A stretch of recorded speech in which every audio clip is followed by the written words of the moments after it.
তুমি কি জানো পৃথিবীর সবচেয়ে গভীর খাতটি হল মেরিয়ানা ট্রেঞ্চের চ্যালেঞ্জার ডিপ। এই গভীর খাতে 18,753 বার পুরো এভারেস্ট পর্বত ডুবে যেতে পারে। কিছু বিজ্ঞানীরা মনে করেন এই অতল গভীরতায় এমন অনেক রহস্যময় প্রাণী থাকতে পারে যাদের অস্তিত্বের কল্পনাও আমরা কখনো করিনি। কিন্তু এই খাত এত গভীর হলো কেন? চলো জেনে নিই। মেরিয়ানা ট্রেঞ্চ জাপানের কাছে প্রশান্ত মহাসাগরে অবস্থিত।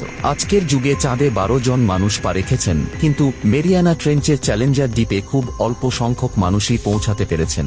2012 সালে বিখ্যাত হলিউড পরিচালক জেমস ক্যামেরন এক বিশেষ মিশনে এখানে গিয়েছিলেন। তবে তিনি খুব বেশি গভীরে যেতে পারেননি, কারণ সমুদ্রের এই অতল গভীরতায় পৌঁছানো এখনো অসম্ভব। এখনো পর্যন্ত এমন কোনো সাবমেরিন তৈরি হয়নি যা মেরিয়ানা ট্রেঞ্চের একেবারে তলদেশ পর্যন্ত পৌঁছাতে সক্ষম। এই গভীরতা ও চাপ এতটাই বেশি যে বর্তমান প্রযুক্তির সাবমেরিনগুলোর জন্য সারবাহিত করা কঠিন। অজানা রহস্যে ভরা এই গভীর খাত এখনো বিজ্ঞানীদের কৌতূহলের কেন্দ্রে রয়ে গেছে। তো বন্ধুরা, সায়েন্স ও টেকনোলজির ভিডিও দেখার জন্য চ্যানেলটিকে সাবস্ক্রাইব করুন।